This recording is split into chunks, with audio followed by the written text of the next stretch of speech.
মা এটা কি আনছো? তাল তাল। তালের বড়া হয়, তুমি খাও? মামি বানায় না? আচ্ছা আসো।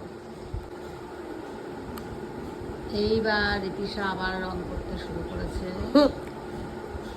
তালের মুখটা হয়ে গেছে। এইবার মেন যে তালটা সেটাই হচ্ছে। ও কত সুন্দর দেখুন, ঘুরিয়ে ঘুরিয়ে পুরো- ভাত খাবে কি আচ্ছা, সবাই ভাবো যে ঋতিশা কত সুন্দর রং করতে পারে, তাই তো? দেখুন ও পুরো ধারটা আগে সুন্দর করে নেবে যাতে না বেরায়, তাহলে সুবিধা হবে। তারপরে মাঝখানটা ও টানবে, মানে ও ধীরে ধীরে আস্তে আস্তে এই ধারটা এরকম ভাবে করবে। খুব সোনা মেয়ে ঋতিশা। দেখুন ঋতিশা কতটা হয়ে গেছে। তা আমি আবার ক্যামেরা করছিলাম না বলে নিজের থেকে বলছে মা দাও।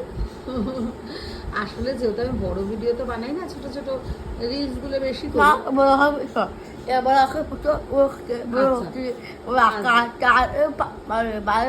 আচ্ছা আচ্ছা আচ্ছা, শোনা মা না, করো করো, টাইম শেষ হয়ে যাচ্ছে, করো করো। হ্যাঁ তো এবার রিলস দিয়ে, ওই জন্য রিলসটা বেশিটা টাইম মানে পাওয়া যায় না। খাবো হ্যাঁ। দাঁড়ি আচ্ছা ঠিক আছে, তুমি রংটা করো। তো এই যে দেখেছো ঋতিশা কি সুন্দর রংটা করে ফেললো। আরে কমপ্লিট হয়ে গেছে। ভালো লাগলে লাইক করে শেয়ার করে দিও। টাটা।